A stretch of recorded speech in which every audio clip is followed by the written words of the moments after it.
Assalamualaikum warahmatullahi taala wabarakatuh. Perkenalkan, nama saya Abdullah dari SD Negeri Wonorejo II, Kecamatan Maron, Kabupaten Probolinggo. Saya calon guru penggerak angkatan 11 akan menjelaskan tentang koneksi antar materi, kesimpulan dan refleksi modul 1.1 refleksi filosofis Pendidikan Nasional Ki Hajar Dewantara. Tujuan pembelajaran. Peserta mampu membuat kesimpulan dan refleksi pengetahuan dan pengamalan baru yang dipelajari dari pemikiran Ki Hajar Dewantara. Pendidikan dan pengajaran. Menurut Ki Hajar Dewantara, pengajaran adalah merupakan bagian dari pendidikan. Pengajaran merupakan proses pendidikan dalam memberi ilmu untuk kecakapan hidup anak secara lahir dan batin. Pendidikan adalah menuntun terhadap segala kekuatan kodrat yang dimiliki anak agar ia mencapai keselamatan dan kebahagiaan yang setinggi-tingginya, baik sebagai manusia maupun sebagai anggota masyarakat.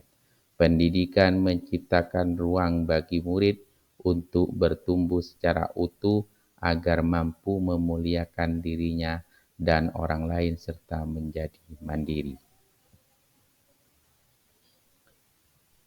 Pembelajaran yang saya lakukan sebelum belajar modul 1.1 hanya mentransfer materi pelajaran.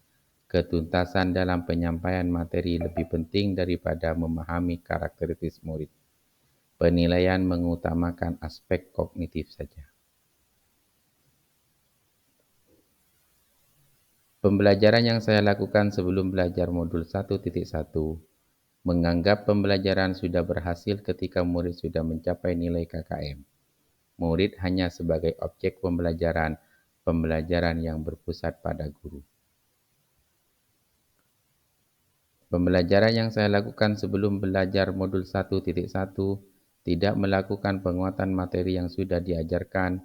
Murid dituntun menghafal materi, tidak melakukan refleksi dan memberikan umpan balik selama proses pembelajaran. Setelah belajar modul 1.1, guru harus senang, senantiasa ikhlas penuh kesabaran dengan segala ketulusan hati. Guru harus mampu mempelajari dan memahami karakteristik murid. Ketiga, memberikan kebebasan murid untuk tumbuh sesuai dengan kodratnya. Setelah belajar modul 1.1, perubahan pemikiran dan perilaku. Setelah saya mempelajari modul 1.1 tentang refleksi filosofi pendidikan nasional Ki Hajar Dewantara, saya menyadari bahwa apa yang saya pikirkan dan saya lakukan selama ini kurang tepat. Yang dapat segera saya diterapkan dalam pembelajaran sesuai pemikiran Ki Hajar Dewantara. 1. Merancang pembelajaran yang interaktif dan menyenangkan dengan melibatkan murid student center. Yang kedua, menerapkan pembelajaran yang mengembangkan keterampilan abad 21, yaitu critical thinking, creative communication, dan kolaborasi. Yang dapat saya diterapkan dalam pembelajaran sesuai pemikiran Ki Hajar Dewantara. Yang ketiga, pembelajaran tidak lagi menuntun tetapi menuntun. 4. Mengenali karakter dan latar belakang murid dengan membangun komunikasi yang baik. Terima kasih atas penjelasan saya, kurang lebihnya mohon maaf. Wassalamualaikum warahmatullahi taala wabarakatuh.